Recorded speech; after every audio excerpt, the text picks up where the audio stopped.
So you've heard of helical piles and are convinced they would be the best solution for your construction project, but you're wondering if you or your contractor could install them? Well, there's a couple key factors to consider before trying to take this on. Hi, I'm Lena, technical specialist at GoliathTech. Don't forget to like and subscribe to our channels for more interesting tips and tidbits. People are often misled by the simplistic design of the helical pile since, let's face it, it's a round tube with a welded helix on it. But let me assure you, they are much more complex than we think. The first thing that needs to be considered is the math behind our proven load charts that show a correlation between torque and capacity. What I mean by this is that there's a complex mathematical formula used to determine how much torque needs to be applied to the pile, all depending on the load it needs to support. So if you don't have those conversion numbers, then how will you know how much your piles can actually support?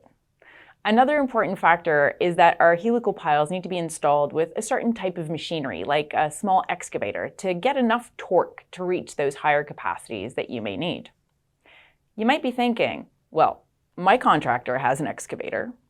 He could install them with his machine. What distinguishes the equipment that our installers use is that the excavators are mounted with a calibrated hydraulic anchor drive head, to which are attached unique adapters that fit with our helical piles. Without the adapters, installation is impossible. And without the calibrated motor, it's inaccurate. And last but not least, training. All GoliathTech installers have undergone extensive training to ensure that all the projects are installed according to code. We can provide accurate documentation and attest to the loads that every helical pile installed can support, which wouldn't be possible if these were installed by just anyone. So if you still have questions regarding the installation of helical piles, don't hesitate to contact us. We'd love to help. Thanks for listening, and don't forget to like and subscribe. See you next time.